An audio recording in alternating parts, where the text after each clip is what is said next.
ಸಖತ್ ಖಾರ ಬಣ್ಣ ಮತ್ತು ರುಚಿ ಆಚಿ ಚಿಲ್ಲಿ ಪೌಡರ್.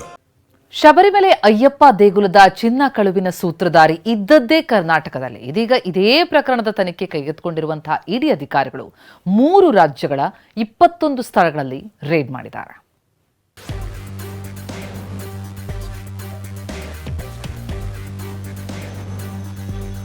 ಶಬರಿಮಲೆ ಅಯ್ಯಪ್ಪ ಸ್ವಾಮಿ ದೇಗುಲದ ಚಿನ್ನ ಕಳ್ಳತನ ಪ್ರಕರಣ ತನಿಖೆ ಚುರುಕುಗೊಂಡಿದೆ.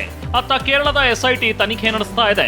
ಪ್ರಕರಣದ ಪ್ರಮುಖ ಆರೋಪಿ ಉನ್ನಿಕೃಷ್ಣನ್ ಪೊಟ್ಟಿ, ಶಬರಿಮಲೆ ದೇಗುಲದ ಮುಖ್ಯ ಅರ್ಚಕ ಕಂಡರಾರು ರಾಜೀವರು, ಬಳ್ಳಾರಿಯ ರೊದ್ದಂ ಜ್ಯುವೆಲರಿ ಮಾಲೀಕ ಗೋವರ್ಧನ್ ಸೇರಿದಂತೆ 13 ಜನರನ್ನ ಬಂಧಿಸಲಾಗಿದೆ. ಇದೀಗ ಶಬರಿಮಲೆ ಚಿನ್ನ ಕಳವು ಪ್ರಕರಣದಲ್ಲಿ ಅಕ್ರಮ ಹಣ ವರ್ಗಾವಣೆ ಶಂಕೆ ಹಿನ್ನೆಲೆಯಲ್ಲಿ ಇಡಿ ಕೂಡ ಎಂಟ್ರಿ ಕೊಟ್ಟಿದೆ.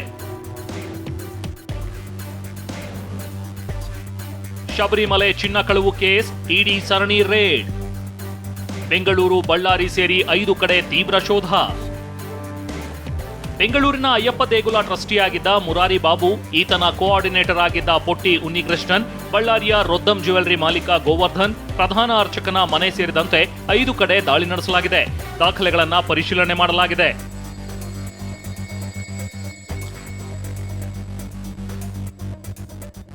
ಅತ್ತ ಬಳ್ಳಾರಿಗೆ 2 ಇನೋವಾ ಕಾರಿನಲ್ಲಿ ಎಂಟ್ರಿ ಕೊಟ್ಟಿದ್ದ 9 ಇಡಿ ಅಧಿಕಾರಿಗಳು ದಾಖಲೆ ಪರಿಶೀಲನೆ ನಡೆಸಿದ್ದಾರೆ.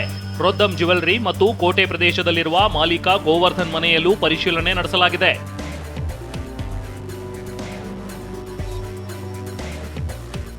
ಅಷ್ಟಕ್ಕೂ ಏನಿದು ಅಯ್ಯಪ್ಪ ಸ್ವಾಮಿ ಕಳವು ಕೇಸ್? ಖದೀಮರು ಅಯ್ಯಪ್ಪನ ಚಿನ್ನ ಕದ್ದಿದ್ದು ಹೇಗೆ?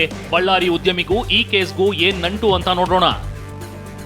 1998ರಲ್ಲಿ ಮದ್ಯದ ದೊರೆ ವಿಜಯ್ ಮಲ್ಯ ಶಬರಿಮಲೆಗೆ 30 ಕೆಜಿ ಚಿನ್ನ ದೇಣಿಗೆ ನೀಡಿದ್ರು. ಈ ಚಿನ್ನದಲ್ಲಿ ಶಬರಿಮಲೆ ದೇಗುಲದ ಬಾಗಿಲು, ಗೋಡೆಗೆ ಮತ್ತು ಅಯ್ಯಪ್ಪನ ದೇಗುಲದ ದ್ವಾರಪಾಲಕ ಮೂರ್ತಿಗಳಿಗೆ ಚಿನ್ನದ ಲೇಪನ ಮಾಡಲಾಗಿತ್ತು. ಶಬರಿಮಲೆ ದೇಗುಲದ ಅರ್ಚಕರ ಮಾಜಿ ಸಹಾಯಕ ಮತ್ತು ಉದ್ಯಮಿ ಉನ್ನಿಕೃಷ್ಣನ್ 2019ರಲ್ಲಿ ಚಿನ್ನದ ಮರುಲೇಪನಕ್ಕೆ ಅಂತ ಫಲಕಗಳನ್ನ ಪಡೆದಿದ್ದ. ಈ ಚಿನ್ನದ ಫಲಕಗಳನ್ನ ಬೆಂಗಳೂರು ಸೇರಿದಂತೆ ಹಲವೆಡೆ ತೆಗೆದುಕೊಂಡು ಹೋಗಿದ್ದ. ಬಳಿಕ ಚೆನ್ನೈನಲ್ಲಿ ಫಲಕಗಳನ್ನ ಕರಗಿಸಿ ಚಿನ್ನವನ್ನ ಕದ್ದಿದ್ದಾನೆ ಅನ್ನೋ ಆರೋಪ ಇದೆ. ಹೀಗೆ ಕದ್ದ ಅಯ್ಯಪ್ಪ ಸ್ವಾಮಿ ಚಿನ್ನದಲ್ಲಿ 474 ಗ್ರಾಂ ಚಿನ್ನವನ್ನ ಉನ್ನಿಕೃಷ್ಣನ್ ಬಳ್ಳಾರಿಯ ರೊದ್ದಂ ಜ್ಯುವೆಲರಿ ಮಾಲೀಕ ಗೋವರ್ಧನ್ಗೆ ಮಾರಾಟ ಮಾಡಿರ್ತಾನೆ. ಇದೇ ಕಾರಣಕ್ಕೆ ಕಳೆದ ಅಕ್ಟೋಬರ್ನಲ್ಲಿ ಕೇರಳ ಎಸ್ಐಟಿ ರೊದ್ದಂ ಜ್ಯುವೆಲರಿ ಮೇಲೆ ದಾಳಿ ನಡೆಸಿತ್ತು. ಈಗ ಇಡಿ ತಲಾಶ್ ನಡೆಸಿದೆ.